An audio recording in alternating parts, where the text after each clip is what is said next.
Today's news. Sponsored by Eggland's Best. I'm Matt Piper in New York. As the U.S. is launching the mass expulsion of Haitian migrants, Secretary of Homeland Security Alejandro Mayorkas traveled to South Texas, where Border Patrol is doing all it can to keep them out. CBS's Natalie Brand. It is tragic and it is heartbreaking. Homeland Security Secretary Alejandro Mayorkas traveled to southern Texas Monday, where the U.S. has begun mass deportations.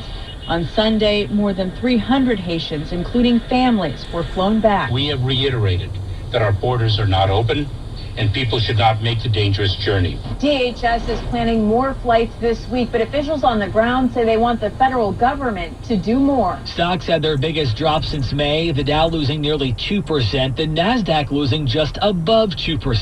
CBS News business analyst Jill Schlesinger says it could be over one of China's real estate developers defaulting billions of dollars. The potential bankruptcy of Evergrande has caused some big investors to rethink the amount of risk they have in their own portfolios.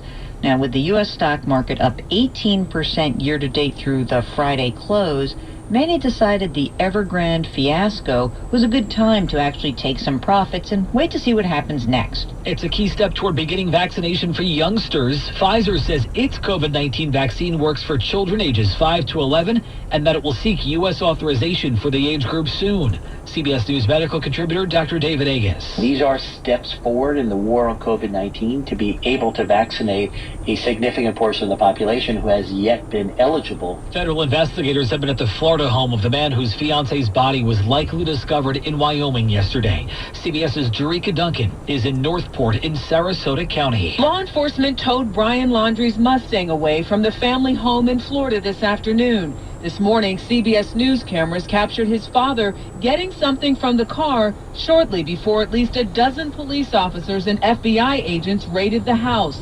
At one point, investigators escorted the 23-year-old's parents outside to an unmarked vehicle.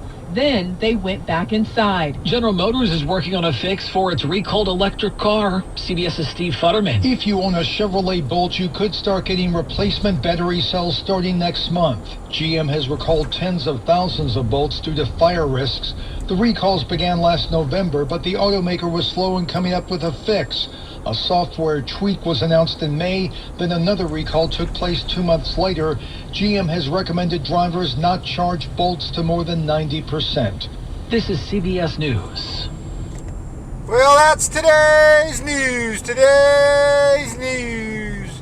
I didn't hear any good news, did you? I didn't think so. I guess it's all about perspective. The glass is half full.